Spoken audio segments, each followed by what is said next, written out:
Good morning, everyone.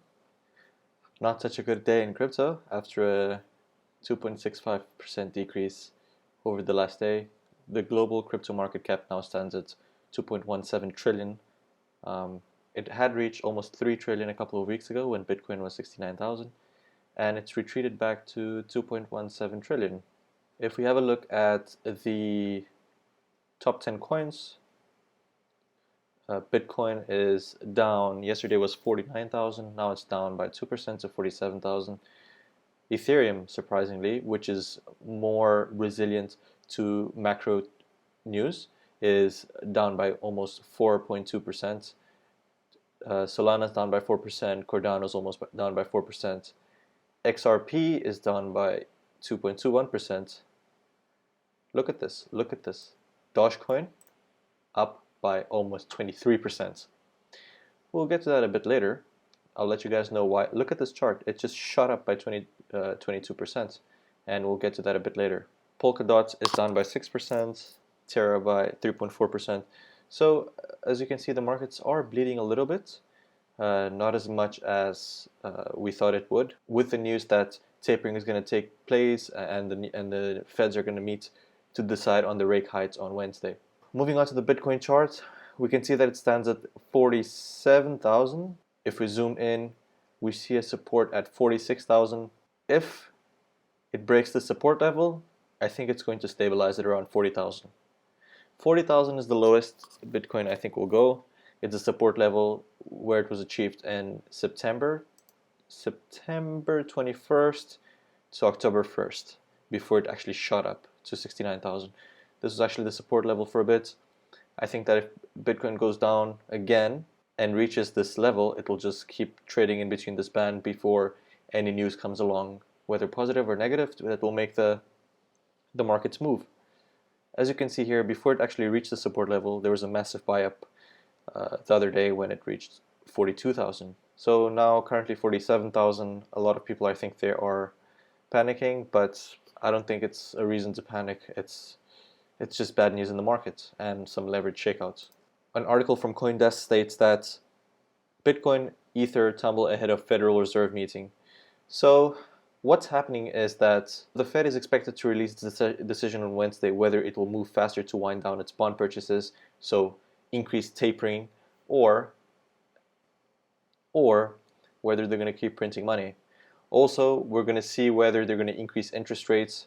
If they increase interest rates, that means that there will be less easy money in the market. It will be more expensive to borrow money in order to buy assets like cryptocurrencies. So if that's the case, people want to move their money from riskier assets such as crypto to safer assets such as blue chip stocks or even real estate. And the meeting is on Wednesday, but a lot of analysts from big companies like JP Morgan and Deutsche Bank, they're already stating that it's a fact. They're almost stating like it's a fact that the Fed is going to increase the rates. It's already being priced in. People are already expecting the interest rates to hike, so they're already trading with that in mind. That's why the Bitcoin price has gone down. And we can see here that immediate support is seen as at the 200-day moving average around 46,700, which is also the bottom of the week-long price range. For now, the RSI is oversold since May when we were in the bear market, which could encourage short-term buying. So as I said, it's going to keep trading in between a band. There might be some short-term upside, but if any breakdown occurs, the next support level, as we saw in the chart, is at 40,000, which correlates to what it was in September. At the end of the day, this could stabilize that decline. Moving on, the news that at least one person has died from the Omicron variant in the UK sent London markets plunging. Since the Omicron variant came out, since South African scientists announced it, there weren't any deaths in Europe. But now the UK has announced that the first death has occurred. What does that mean? That people are thinking, oh no, this variant is more dangerous than we thought. We were going to have more lockdowns. So this is a pricing in of fear. People are fearful and they're going to sell off riskier assets such as cryptocurrencies, and they're going to move into safer havens. And this is why we're seeing a downturn in the crypto market.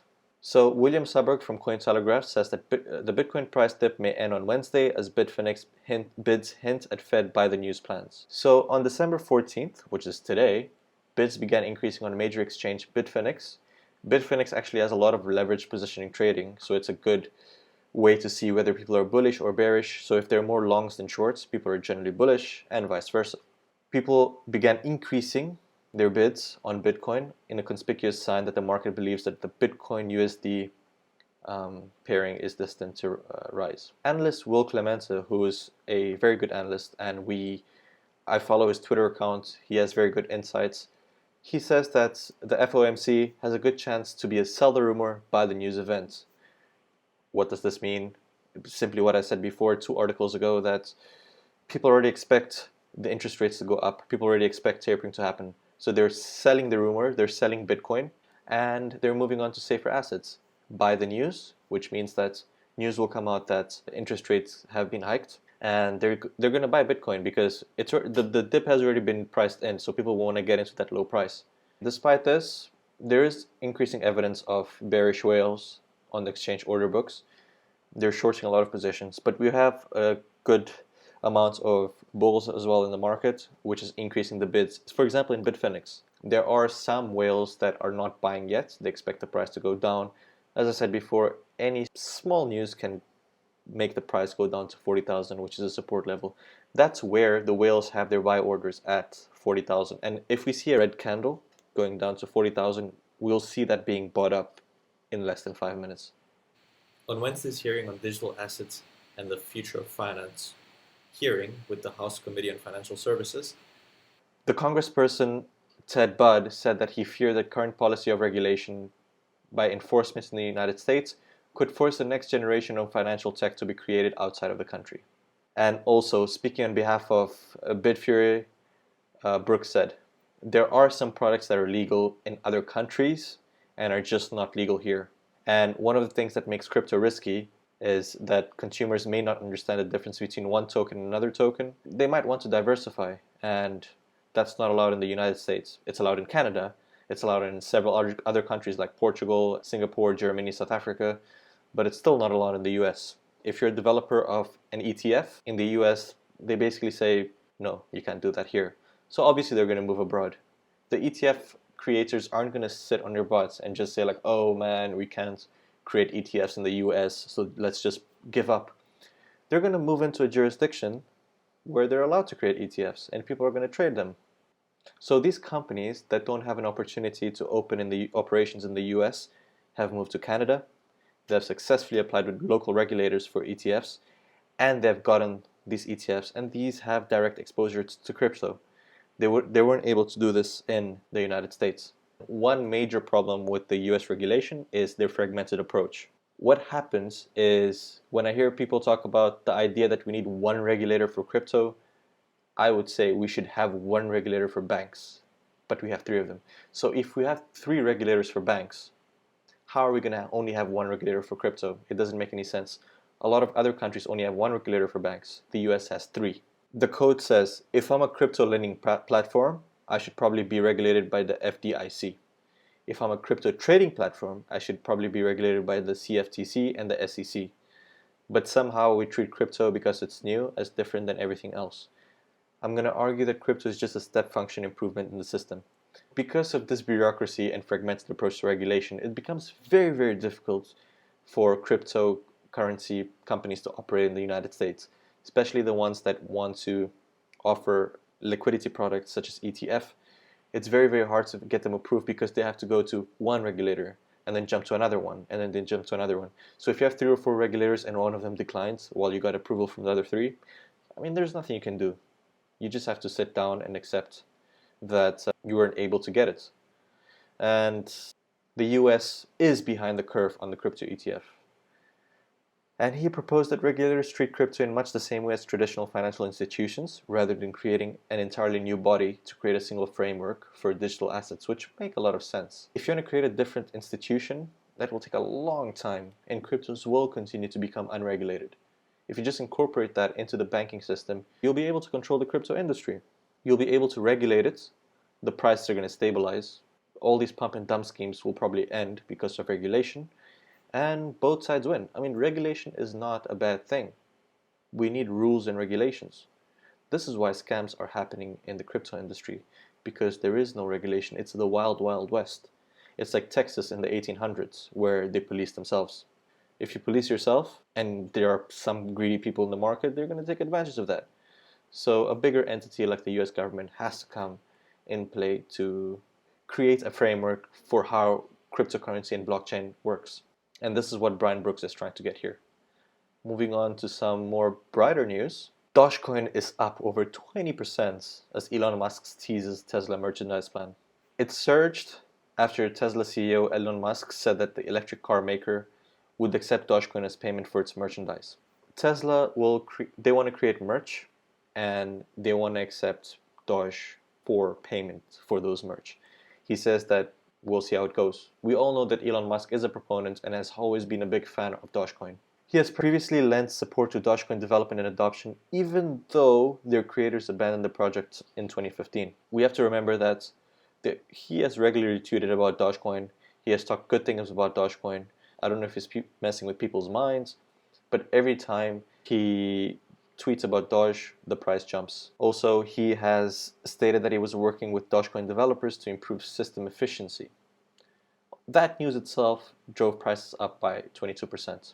And in June, a month later, he tweeted that it was important to support a proposal that sought to reduce Dogecoin fees, one that would make Dogecoin more competitive compared to other cryptocurrencies. So we can see here that a coin that previously didn't have any utility, it was mainly seen as a meme coin, now is having some utility as a means of payment, and Elon Musk is, I would say, 90% responsible for this. We have to remember that earlier this year, Tesla started accepting Bitcoin as payments for its electric cars, and we know what happened to the price of Bitcoin. When that happened, it just shot up. However, being an electric car company and being a proponent for green energy, they had to drop that because Bitcoin mining is extremely energy intensive, and at the time, it was mostly fossil fuels that were used to mine Bitcoin.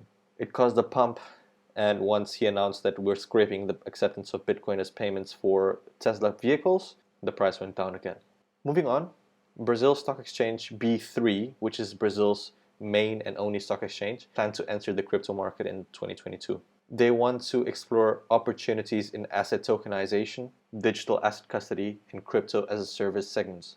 They don't see cryptocurrency as a threat, but they see it as an opportunity. They see how much money there is in blockchain, and they see how much money there is in crypto, and they want to take that opportunity to tokenize assets, to become a custodian of digital assets. They want to offer crypto companies and the retail investor the opportunity to invest in cryptocurrency in a safe and regulated manner. Instead of taking the fear approach, they're embracing cryptocurrencies and they're taking a more proactive approach. Get in early, offer all these services, regulate them, keep them stable, and see where it goes from there. I mean, if it doesn't work out, they can actually introduce more regulations. They also said that they expect to launch a crypto exchange traded fund, but they still don't know which index a potential ETF would replicate. I think now they're focusing more on establishing a crypto side of the market. As we go on, as they have more experience in asset tokenization and custody and all these things, they're going to move on to more complex things such as offering ETFs, ETNs, exchange traded notes, and more derivatives such as futures and options. I think Brazil is taking a fantastic approach, and this just proves that even the stock markets, governments, are accepting cryptocurrencies. In other news, German savings banks want to enable Bitcoin for 50 million clients. So Sparkassen, probably butchered that, are commercial banks operating savings banks in German-speaking countries in a decentralized nature, with each bank operating independently. They have 50 million customers, and the savings bank reportedly hold 1 trillion euros in total assets. They hold so much money in assets, and they want to allow customers to invest in major digital currencies directly from their checking accounts. They're going to make investing in cryptocurrencies very, very easy, and they want to do it next year. They state that more and more customers are interested in crypto assets. 10% of customers of the German savings banks state that they own or have owned crypto assets. Considering their expectations, the savings bank's finance group has to look into crypto assets too. If they start offering this, that's a pool of 1 trillion euros that could flow into Bitcoin, Obviously, not everything will flow into Bitcoin, but even if it's 10%, if these 10% of the customers put their money into Bitcoin, that's already 100 billion euros or $120 billion flowing into cryptocurrencies. It could open a huge potential for liquidity in the markets. And it's a very, very important aspect to keep an eye on. Because even though 10% of their customers stated that they own or have owned crypto assets, that this may be understated because some may not want to say that they own Bitcoin or crypto assets. And once the service has been rolled out, more customers are going to adopt it. I'm sure of that. Germany has been seen as one of the world's most crypto-friendly countries, with their financial regulator issuing a crypto custody business license for Coinbase's Germany arm earlier this year. The German stock market operator Deutsche Börse has also listed more than 20 crypto exchange-traded products on its digital exchange, Xetra. If there is one place that cryptocurrency firms are going to go to if they leave the US, it's most likely Germany. I mean, Coinbase has already established an arm there. There's nothing to say that other countries aren't going to establish an arm there too, given how friendly it is to crypto companies. And with that, we come to the end of our video. Thank you for sticking with us. Thank you for watching this video. I will see you again tomorrow.